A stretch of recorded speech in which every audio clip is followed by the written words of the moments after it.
Hey, it's Bible in a Year with Mo. I'm Monique and my friends call me Mo. This is day 116. I'm going to be reading Numbers 21 and 22, Psalm 116, and Acts 27. Let's dive right in. Okay, Numbers 21 and 22. Okay, all right.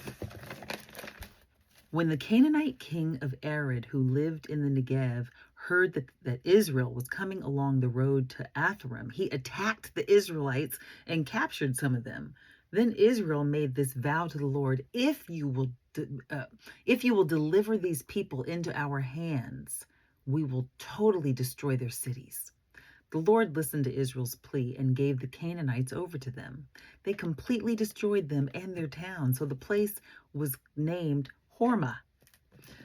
They traveled from Mount Hor along the route to the Red Sea to go around Edom. But the people grew impatient on the way. They spoke against God and against Moses and said, "Why have you brought us up out of Egypt to die in the desert? There's no bread, there's no water, and we detest this miserable food." Then the Lord sent venomous snakes among them. They bit the people, and many Israelites died. The people came to Moses and said, "We sinned when we spoke against the Lord and against you. Pray the Lord will take the snakes away from us." So Moses prayed for the people. The Lord said to Moses, "Make a snake and put it up on a pole. Anyone who is bitten can look at it and live." So Moses made a bronze snake and put it up on a pole. Then when anyone was bitten by a snake and looked at the bronze snake, he lived. The Israelites moved on and camped at Oboth. Then they set out from Oboth and camped in Abarim, in the desert that faces Moab toward the sunrise. From there they moved on and camped in the Zered Valley. They set out from there and camped alongside the Arnon, which is in the desert extending into Amorite territory. The Arnon is the border, is the border of Moab, between Moab and the Amorites. That is why the book of the wars of the Lord says, Waheb and Supah and the ravines, the Arnon, and the slopes of the ravines that lead to the site of Ar and lie along the border of Moab. From there they continued on to Beer, the well where the Lord said to Moses, "Gather the people together and I will give them water."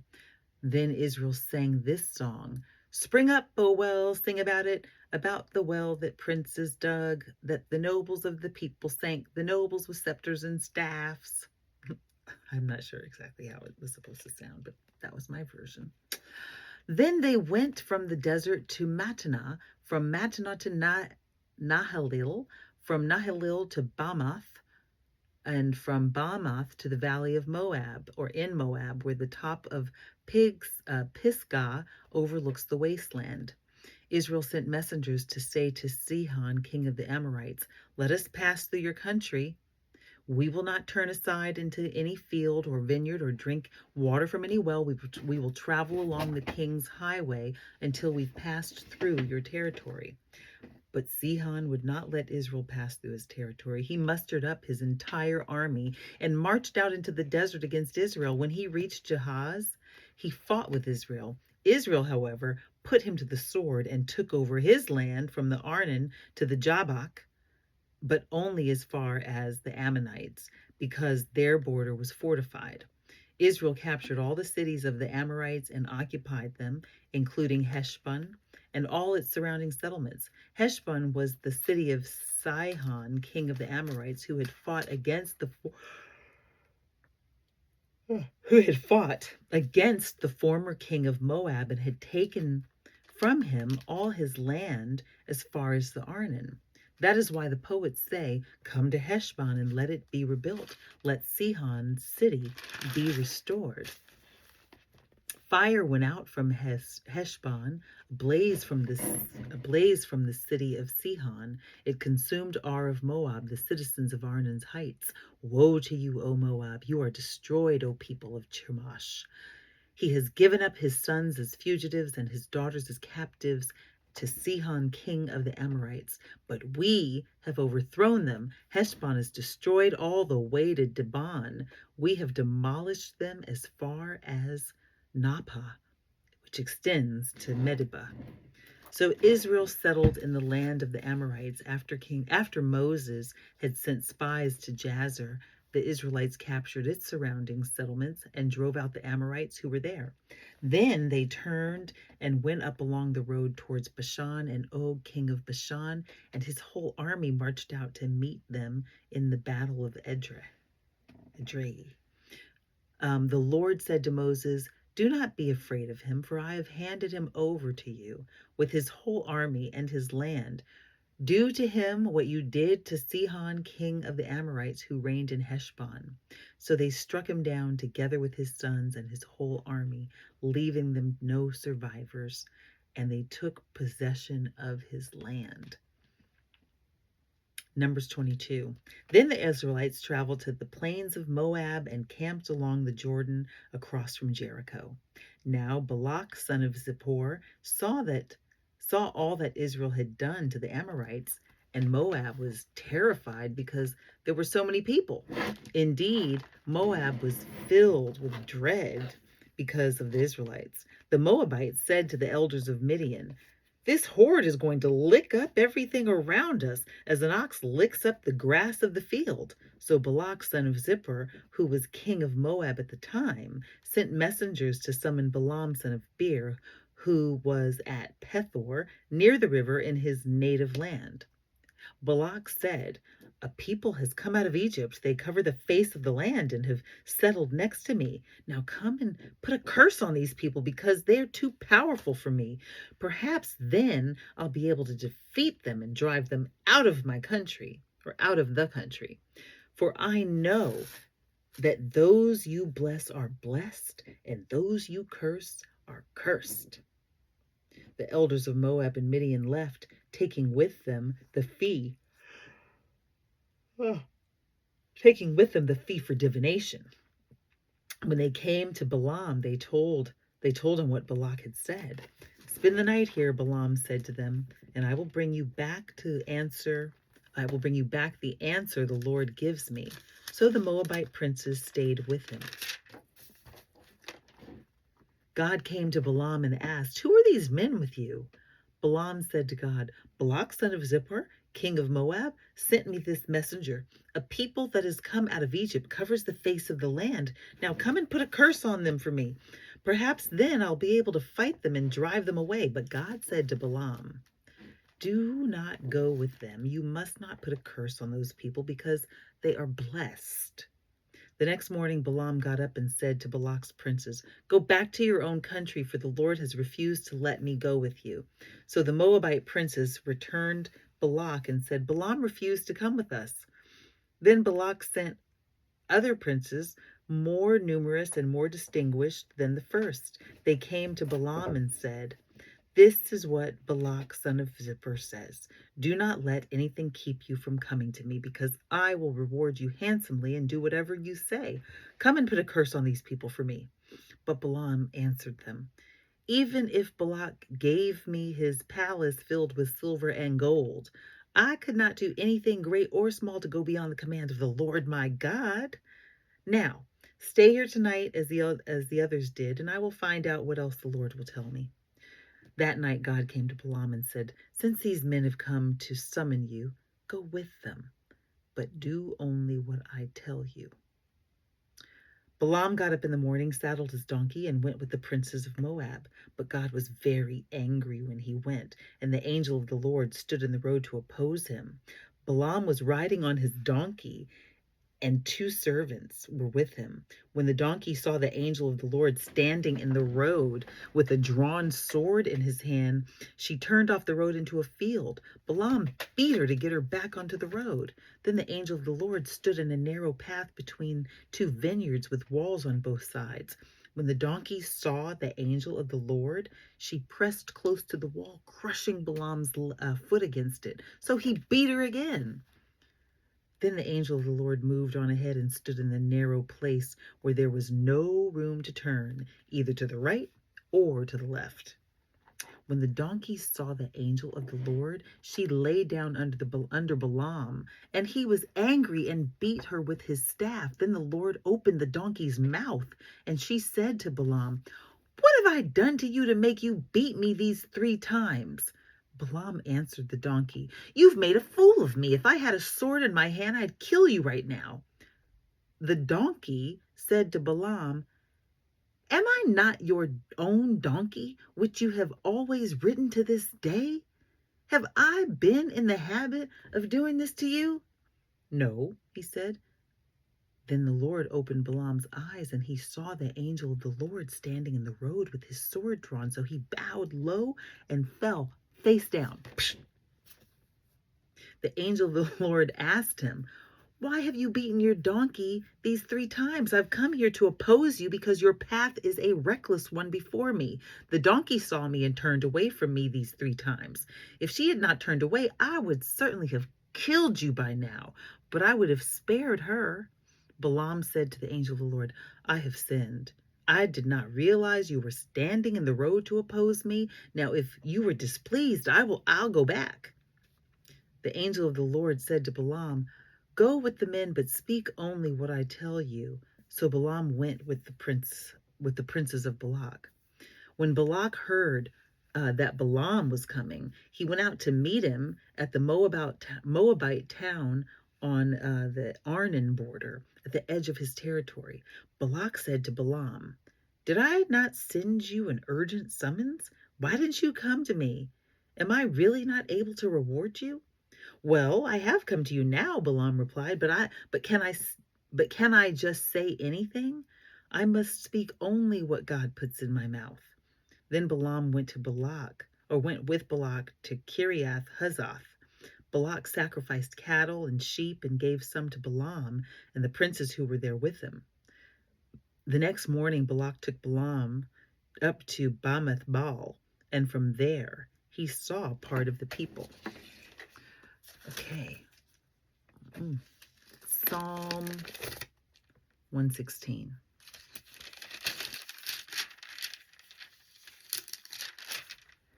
I love the Lord, for he heard my voice.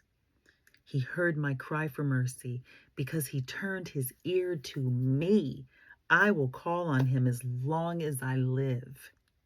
The cords of death entangled me. The anguish of the grave came upon me, and I was overcome by trouble and sorrow. Then I called on the name of the Lord. O Lord, save me. The Lord is gracious and righteous. Our God is full of compassion.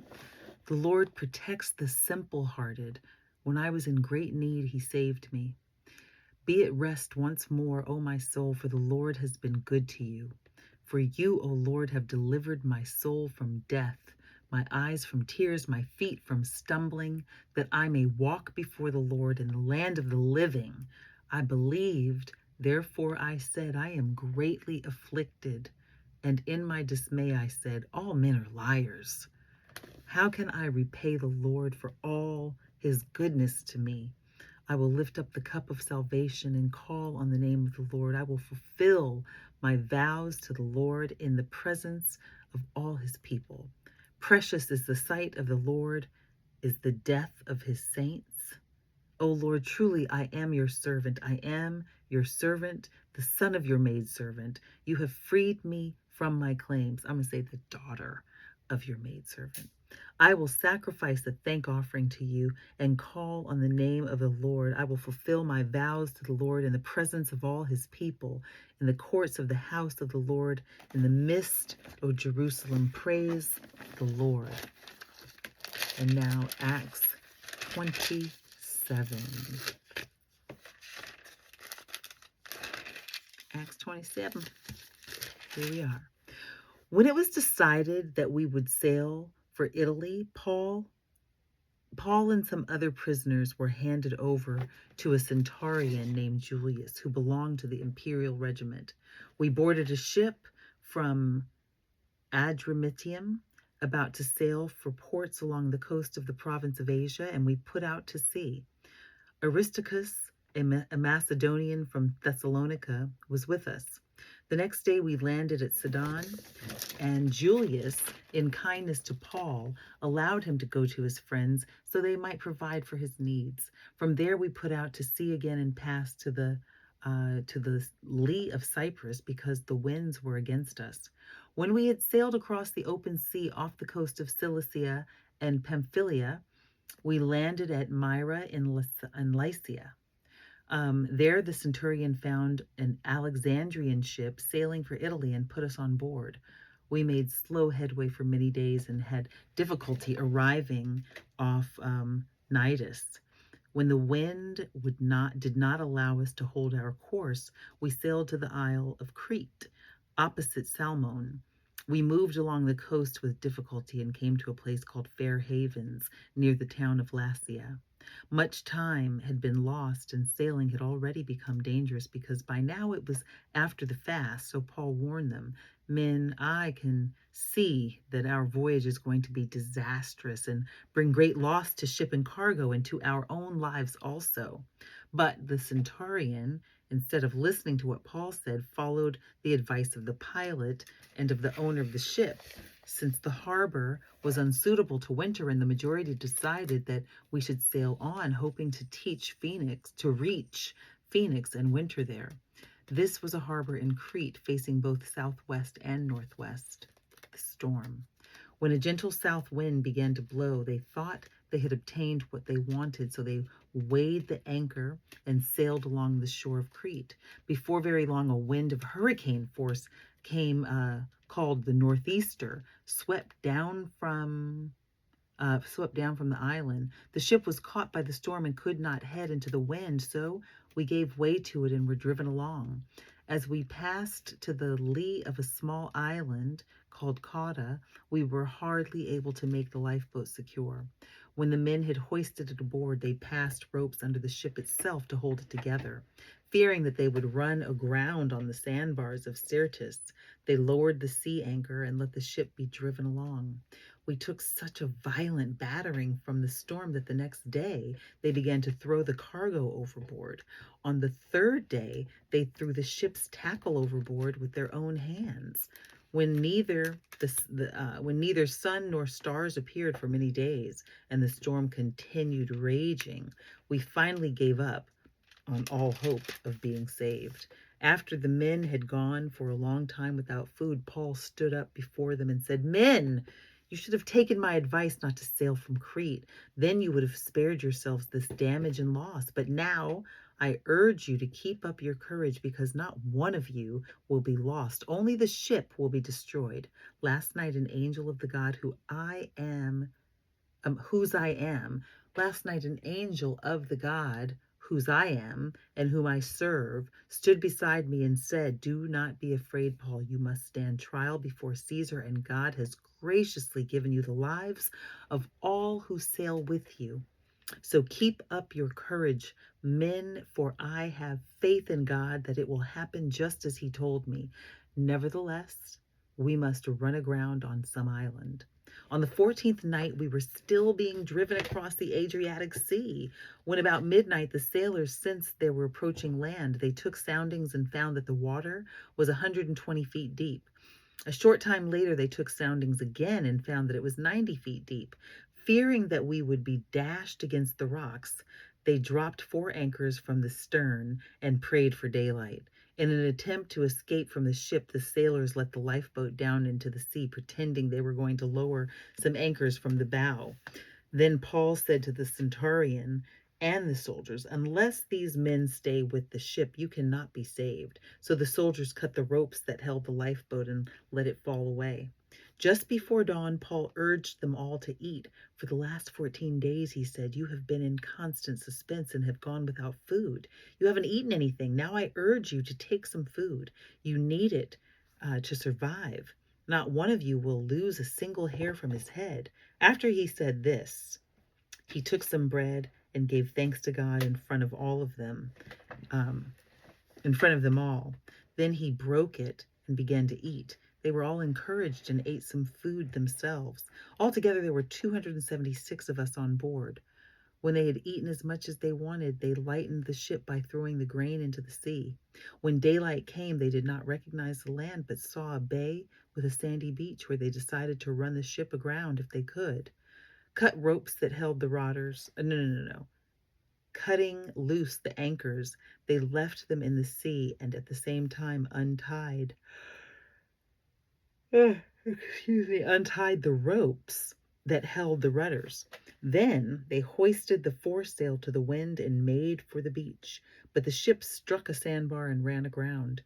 The bow stuck fast and would not move, and the stern was broken to pieces by the pounding of the surf. The soldiers planned to kill the prisoners to prevent any of them from swimming away and escaping. But the centurion wanted to spare Paul's life and kept them from carrying out their plan. He ordered those who could swim to jump overboard first and get to land. The rest were to get there on planks or on pieces of ship. In this way, everyone reached land safely. Wow. I hope that you enjoyed that you're being nourished and blessed by it, gaining new insights, new understandings, having epiphanies. I am. And that concludes day 116. Wow. Thank you for joining me. Bible in a Year with Mo. Peace. Be blessed.